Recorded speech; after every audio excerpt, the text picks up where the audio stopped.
Critiche, malumori, polemiche, tensioni, ma alla fine il piano finanziario per la gestione dei rifiuti e la determinazione della tariffa per l'anno 2015 hanno avuto il lascia passare. Aula Sollano ieri sera in seduta di prosecuzione ha detto sì proprio sul filo di lana alla vigilia della scadenza fissata per la giornata di oggi.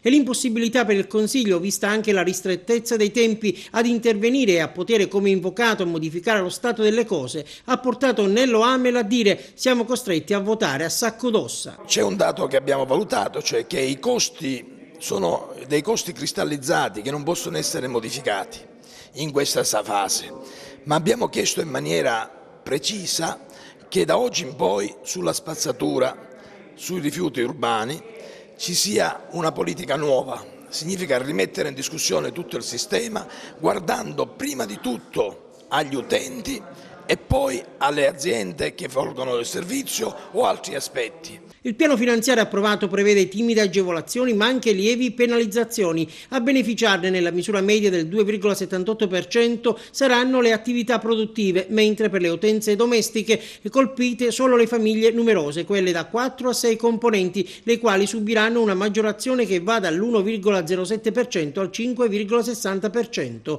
Complessivamente il costo del servizio rispetto al 2014 è aumentato di circa 500.000 euro, superando così oltre 15 milioni di euro. Eccessivo è il coro che si è levato da Aula Sollano. Così ieri, a rafforzare un atto di indirizzo votato già nella seduta di martedì, è stato presentato e approvato un altro documento su iniziativa del gruppo Uniti per la Città. Il nostro obiettivo è ridurlo come?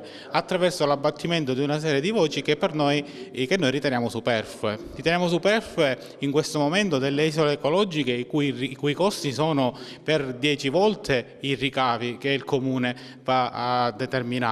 E riteniamo superfluo pure un potenziamento nella stagione estiva quando il servizio reso non è proporzionale a quanto è il costo.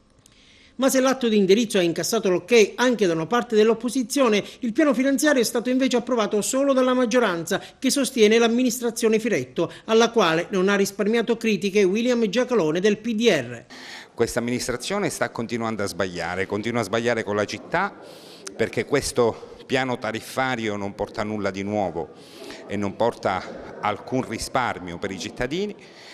Continua a sbagliare nei confronti di questo Consiglio Comunale che lo costringe a deliberare senza la presenza dei revisori dei conti, lo costringe a deliberare portando in Commissione una proposta di delibera claudicante e mancante di alcuna documentazione. Critiche a parte, il sindaco di Agrigento esprime soddisfazione per il segnale di controtendenza arrivato dal Consiglio dopo anni, spiega, di crescita progressiva e insopportabile del tributo sui rifiuti. Noi puntiamo, conclude Firetto, ad efficientare sensibilmente il servizio in chiave più moderna, rompendo costumanze.